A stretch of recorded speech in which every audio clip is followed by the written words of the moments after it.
Estoy en Madrid. Estoy súper entusiasmado. Esto va a ser un fin de semana. Ya verás, ya vais a ver que he quedado con unas personas bastante interesantes. Tengo mucha suerte. So I looked up and this weekend, tonight, in 1 hour, I need to get going. Honey Dijon is playing at Mondo Disco in Madrid. I'm very, very excited, very excited. Probably my fondest memory associated with house music is thanks to Honey Dijon. I went to Gala Festival in London a couple years ago, and Honey Dijon closed the festival, if I remember correctly. And we're all there in the crowd dancing, having a great time. You know, the fits are all crazy. Everyone's, you know, looking sexy and beautiful. And it starts to pour, and all the, you know, losers, right? All the people who aren't really about it, they all, you know, make a dash for the tents, and they're all out of here. You know, me and the real heads, we're all there, you know, getting crazy, getting sticky, you know, having a great time. And, you know, it's just the neon lights piercing through the mist, and it's lots of really beautiful visuals. So Honey Dijon is actually pretty interesting. So when I saw that she was going to be in Madrid this weekend, I was like, all right, this could be cool. Así que ya veis, este vídeo os voy a contar un poco de mi punto de vista sobre las movidas artísticas alrededor de la ciudad de Madrid. He hablado con un par de personas por Instagram. Me parece que tienes un estilo interesante, eres empresaria, eres DJ, eres director de arte, y por suerte varias personas me han contestado. Así que vamos a quedar con un par de personas bastante interesantes. Estoy súper entusiasmado, y esta noche voy a ir a Honey Dijon y estoy flipando. Mira, de hecho tengo un par de apuntes aquí sobre Honey Dijon. First, as I said, she's linked with my fondest memory of house music, which is very powerful, naturally. But two, I think because of her identity, I think it brings up a really interesting conversation about the evolution and the current state of house music. And as a white, cisgender, straight man who goes to gigs and is really passionate about the scene and always wants to, you know more about the nuances and the different takes and flavors and how people are feeling, I'm really excited and really enticed by her perspective. And it's a bit provocative. It's a bit inflammatory, the way she kind of speaks about things. You know, I think the first time, I've had some time to think about it, I think the first time I kind of read some of her takes, I got defensive. I was like, damn, you know, maybe like, am I not allowed to listen to this music? You know, like I felt ambivalence. I felt like I see what she's saying, but I'm a bit, you know, defensive. And you'll see what I'm talking about. This is Honey speaking with Ash Lauren, who is a Detroit DJ, journalist, and producer. This was a piece in Mixmag. The historical roots of dance music tell stories of legendary clubs like the Warehouse in Chicago or Paradise Garage in NYC. Paradise Garage for all the London heads. When studying these venues, you quickly learn that they were sacred spaces created for queer people of color. Let me say that again. House music origins, these were sacred spaces for queer people of color. And I think it's important for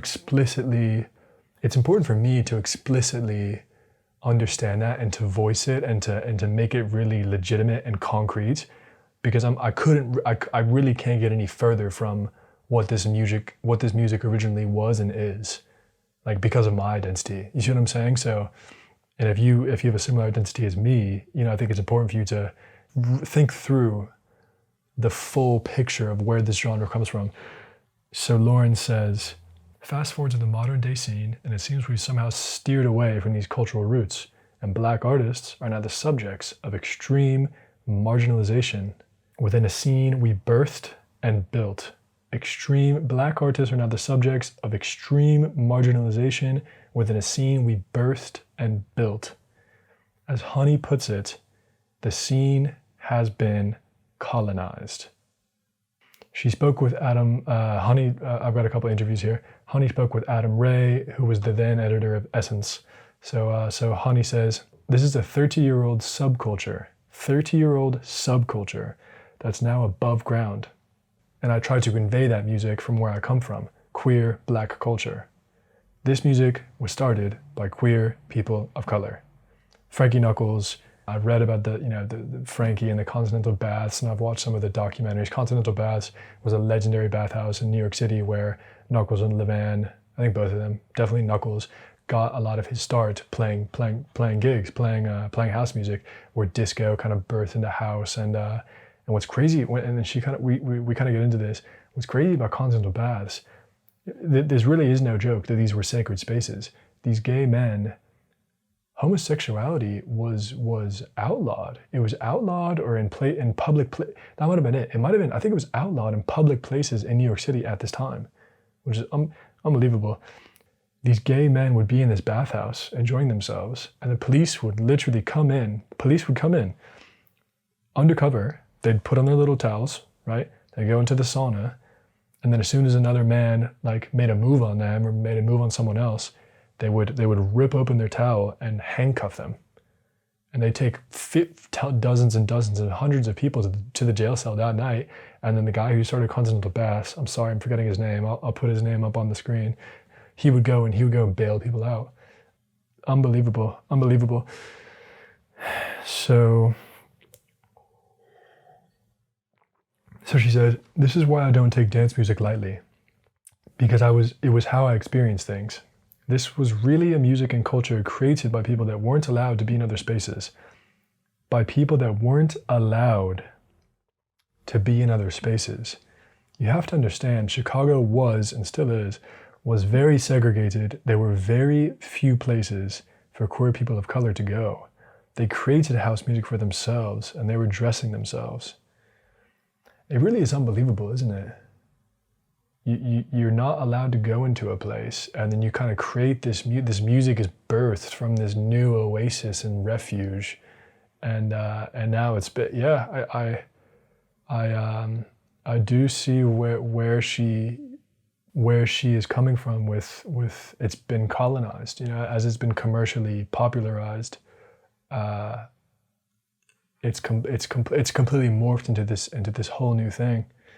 Yeah, and this is difficult. This is difficult. This is a difficult conversation for me to have, because, in the same way that she says, as a black trans woman, she can't change her identity. She had to realize that so many of the societal rules and standards were created by white men. She was like, I cannot be a white man, right? So I need to create my own rules. I need to stop, seeking the approval of the fashion industry, the brands, this sort of mainstream culture. It is difficult for me too, because I feel like she's almost saying, I'm not sure she's, I'm not sure, I don't think she's saying I'm not welcome at the gigs. I think she just wants me to educate myself. You know what I mean? And it can put you in a weird place to be like, damn, I'm ignorant about this, or I've been moving in a way that marginalizes the original black queer creators of this community. So Ray asks her, do you feel like the culture of dance music has shifted towards consumption? Let me say that again. Do you feel like the culture of dance music has shifted towards consumption? She says, no one is bringing anything to the party. You go to the club and no one's wearing color, no one's bringing attitude. They're all standing there wearing these bland clothes, looking at the DJ. Who gives a fuck? I remember when I started going out, I actually had to have a look or an attitude to get into a party. When I started going out, I had to have a look or an attitude to get into the party. I was there because I was creating part of the atmosphere, not taking away from it. We were speaking earlier about how audiences have changed. So Honey says, they're straight and white. We can go there. So Ray says, let's go there then. What do you think changed that? So Honey says, the music changed. People of color and queer people have a certain sound that's really emotional and spiritual. I'm not saying that what other people do isn't, but there's a certain sound and a certain technique and a certain emotion that comes from disco and early house. The music has become more monotonous. We have technology now where DJs don't actually have to know the craft of DJing. That changed. She gets into how there's not that many people of color, running festivals, organizing festivals, running magazines, dictating terms in this cultural space. If you look at the Beatport top 10, this guy John Summit, who used to be and I like his music, and I've been to his gigs, and my friends like him, and I like his music to a degree. I'm kind of a bit more into minimal kind of tech. But he used to be an accountant, right? It's like we're straying further from God's light. You kind of see what I'm saying? So it's just like being a bit more mindful of when you go into a gig. You know, it's not like, oh, look at that weirdo with the glasses and the armpit hair and the nose piercing. It's like, you know, that person's contributing something. That person is closer to the roots of the culture than you are. You know, showing up in your little Oxford polo and you know, sitting up on the bar with your elbows on the bar. You know, it's like just being a bit more mindful of the historical roots. Anyway, that's all I have to say, and for that reason, I'm super excited to see Honey Dijon tonight. I'm really excited. I'm going to be mindful of this queer trans kind of emotional navigation and feeling of the music and the set. I'm going to see if I can kind of tap into that.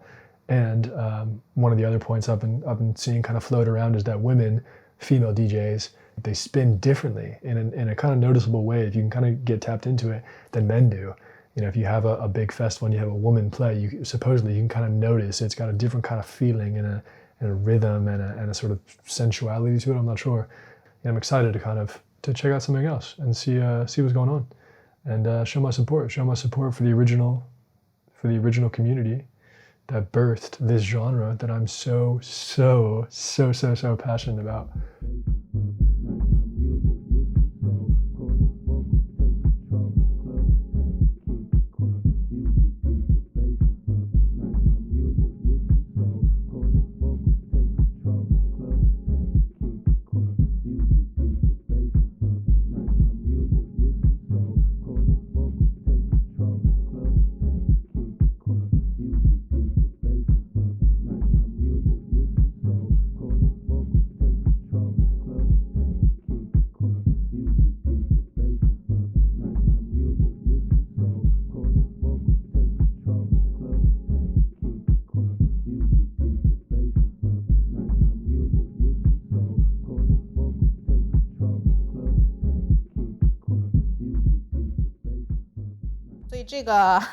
这个设计这个设计是一个仙鹤的设计。那这个设计的话，就是仙鹤在中国的文化里面，就是它是永恒的，然后它是长寿的意义，所以我觉得这个是其实很代表中国文化的一个设计。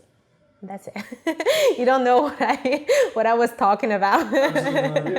What is Changshou? Changshou is immortal.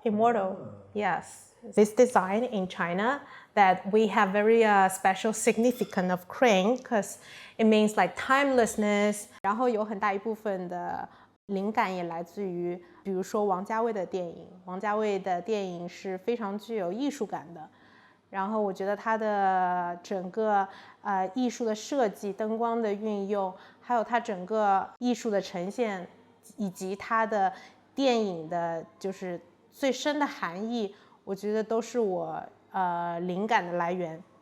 I'm not sure if you know a movie called In the Mood for Love. It's from Wong Kar-wai. Su estilo es una mezcla de la cultura oriental con la cultura occidental. Yo creo que en este punto también ha encajado con mi marca. Lo que me gustaría presentar a la gente es presentar la elegancia de las mujeres en esta época. In the movie of Wong Kar-wai, the woman, she had like 26 different kind of dress. 旗袍, we call it 旗袍. For one thing, if I see, foreign women who wear something that it's like, you can see like typically inspired from the Chinese culture or something, I would be very happy. Probably they don't even know it comes from China. But what you need to do is educate them. You need to tell them, hey, this is from, the traditional Chinese culture, and we're like super proud of this part, and we are glad that you are using this item that was inspired of the Chinese culture.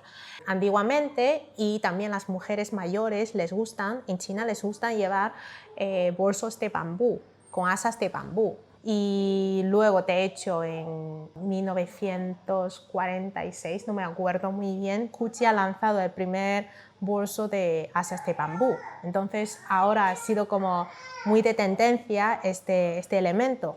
Y me gustaría pues presentar este tipo de producto a la gente de fuera, ¿no? La gente de España, de otros países. In China, there's not only, the bad quality product, but you can also find good quality product. And what I want to do is like to show the people my own culture, because I'm proud of being Chinese. I'm not afraid to talk to people, I'm from China. Eventually something national, something like, very national, Chinese culture can eventually be international, like can, a lot of people, they can embrace this part, the cultural point. So I think it's super interesting if you can make, this cultural mix in especially in the fashion industry. So it can be like super interesting. Después de hablar con Yunjin, cuyo capaz de manejar tantos idiomas me asombró completamente, pasé la noche babeando míticos vestidos y bolsos chinos. La mañana siguiente fui hasta el Jardín de las Vitillas para quedar con Diego Areso, el director de arte del País. Empezando por su estancia en México, donde rediseñó Vogue, GQ and AD, o como dice este español, Vogue, GQ y AD, me pintó su impresión de las obras bestiales de los discípulos de Luis Barragán, y luego los lazos entre los arquitectos, artistas y diseñadores. Pronto publicaré nuestra conversación completa por SoundCloud, y mientras tanto, Areso y yo rebobinamos el momento donde se enamoró del diseño periodístico. Hay un poco esta cosa súper pedante de hablar de la Magdalena de Proust, que te evoca recuerdos felices. Pues para mí el papel, en el fondo, también me evoca esa adolescencia y juventud ya universitaria y tal, de domingos de papel en la familia, al sol, en un césped, leyendo el periódico. Y para mí eso es importante. Luego el papel tiene esta cosa de que es un objeto y que lo que pones en papel está ahí, ya no se puede cambiar. Lo digital, con todas las ventajas que tiene, que tiene todas las ventajas del mundo, es imbatible, o sea, es que no... Lo digital se cambia, pero una portada de revista o una primera página de periódico tiene un valor icónico que no tiene, desde luego, ninguna portada digital. Una portada digital no es lo mismo en desktop más grande, en tablet, en móvil Android. Entonces, en el momento en el que hay tantas versiones de una misma imagen, el valor icónico yo creo que se diluye muchísimo. Las cosas son menos nuestras. Yo antes era dueño de un libro, y compraba el libro en papel y tenía este objeto que podía prestar, que podía regalar, que podía tirar a la basura, pero era mío, era un objeto que era mío. Tenía esa sensación de propiedad. Ahora yo leo un libro, me descargo un libro en el iPad, no lo puedo prestar. Y solo lo puedo cambiar de iPad si renuevo el modelo, pero ya es como si fuera menos mío, porque en realidad pertenece un poco al iPad. No puedo cogerlo y tirarlo, no puedo cogerlo y regalarlo. Yo, por ejemplo, una temporada era súper adicto al ala oeste de la Casa Blanca, de West Wing, y para mí era mi serie preferida. Tiene componente político, componente periodístico, unos diálogos brutales, tal. Yo me compraba los DVDs, perdí mi reproductor de DVDs, con lo cual ya no podía ver la serie. Mi serie favorita ya no estaba en ninguna plataforma. Y de repente apareció creo que era en Amazon Prime. Pero de repente desapareció. Pero es como que nuestros objetos preferidos ya no nos pertenecen. Depende de quién nos quiere dar acceso a esos objetos. Yo soy mi título es director de arte del País, pero en realidad mi ámbito de influencia son las revistas y suplementos. Esta portada es sobre la menstruación. Claro, al final el tema de la menstruación es un tema, primero, polémico, es un tema que se presta a imágenes que rozan lo impublicable, porque al final, claro, son vaginas, es sangre, es un tema, entre comillas, sucio, pero es un tema que queríamos tratar con cierta delicadeza, pero tampoco uno de los objetivos es no podemos caer en poner colores naranja y colores azules, que es lo que pasa en los anuncios de compresas. Pero para portada necesitábamos algo que fuera lo suficientemente explícito como para que se entendiera muy bien el tema, lo suficientemente directo, pero que nos permitiera ponerlo en portada. Y yo directamente lo que hice fue hablar con Ruxandra Duru, que es una diseñadora canadiense rumana que vivía en Barcelona y que ahora vive en Nueva York, y que yo sabía que no había trabajado nunca con ella, pero yo sabía que ella estaba especializada en color. Entonces, como el mundo de las reglas se tiende a identificar con el rojo, pero en realidad el flujo menstrual no es rojo, va del rojo hasta el casi negro, porque ahí va una cantidad de cosas que no son solo sangre. Entonces, lo que le pedí es que hiciera una ilustración con la textura que ella quisiera, que reflejara los colores del flujo menstrual. Entonces ella me mandó un montón de bocetos, que al final de diferentes formas, redondo, con circulitos, con no sé qué, y al final elegimos este. Y sí que creo que es una muy buena portada porque inmediatamente te remite a la regla, te habla de sangre, pero sin poner sangre, porque hay gente a la que la sangre le marea, etcétera, etcétera, etcétera, y yo creo que fue súper efectiva, que es para mí lo que busca una portada. Me parece una portada efectiva. Es bonita, es impactante, pero sobre todo efectiva, funciona. Bueno, esta portada del New York Times, creo, pero estoy hablando de memoria, creo que es de Maurizio Cattelan, el artista italiano, pero bueno, te lo pongo entre paréntesis porque no lo tengo claro. Es una portada brutal. ¿Por qué funciona? Porque coge una imagen que tenemos en nuestra memoria todos, que es el David de Miguel Ángel, que está en Florencia, y le cambia el contexto. Y además, de repente, una cosa que estamos acostumbrados a ver vertical está horizontal, lo vemos desde arriba, lo vemos con un montón de gente tratándola. Ahí luego estéticamente funciona, porque es una imagen equilibrada, es lo que funciona de esta portada. Luego ya pues la disposición de los textos de una manera un poco transgresora por encima de la estatua también funciona porque es un código más moderno que al final se contrapone ese código de texto más roto con la imagen súper clásica del David. Es una portada fantástica, claro. Esta otra de la revista Blau, no me acuerdo muy bien de dónde salió esta revista, lo que tiene es que es una portada que no sabes lo que es. Son dibujos hechos mal, probablemente hechos directamente con una tableta en InDesign directamente, o sea, no, pero a la vez es súper elegante y tiene unos colores ultra sofisticados, este azul que apenas se ve, o sea, la cabecera en azul que apenas se ve sobre el fondo azul de la portada, el blanco que llama la atención, ese toque de color con el Texas, y es lo que funciona de esta portada, que de repente no tienes muy claro lo que estás viendo, pero te atrae. Y la última portada que vemos aquí, que es de Metrópoli. Metrópoli es una revista que ya ha desaparecido, que es el suplemento del diario El Mundo. Y las portadas las hacía desde el número 1 Rodrigo Sánchez, que es el director de arte. Y Rodrigo tiene una capacidad brutal de hacer portadas con 2 elementos, cogiendo cualquier película. Es un portadista de los mejores. Y lo que es interesante de esta portada es primero el juego gráfico entre un mejillón y un huevo frito, que la clara del huevo se transforma en algo oscuro, que es la concha del mejillón, intriga que está rodeado de blanco, con lo cual es una portada que es un objeto casi, parece que puedes agarrar el mejillón porque la sombra está bien hecha, y luego es para hablar de gastronomía. Entonces es un poco en la línea de Daniel Gil. Daniel Gil es un diseñador de portadas de libros de los años de la segunda mitad del siglo XX en España, que diseñaba los libros de Alianza Editorial, los libros de bolsillo.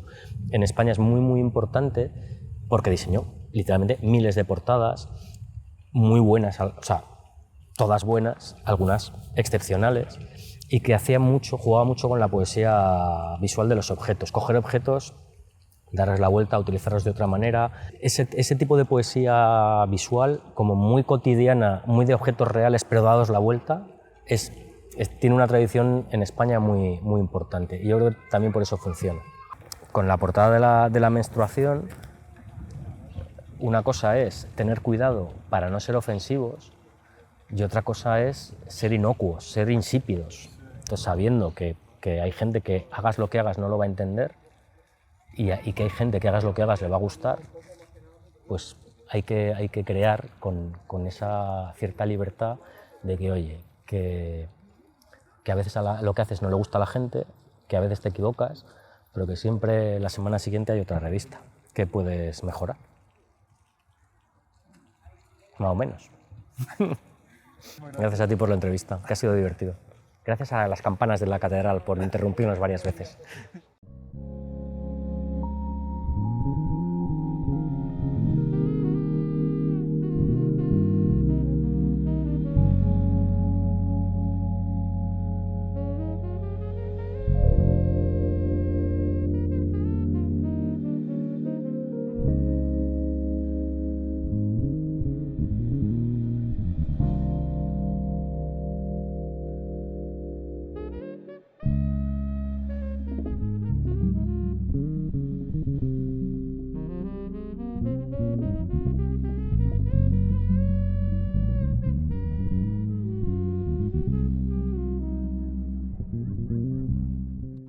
nunca había hecho fotos a la luz del mediodía y de repente, o sea, con toda mi emoción de hacer una pedazo de producción y decir que sí y todo eso, no caí en la cuenta de que las fotos las íbamos a hacer a las 11 de la mañana, 12.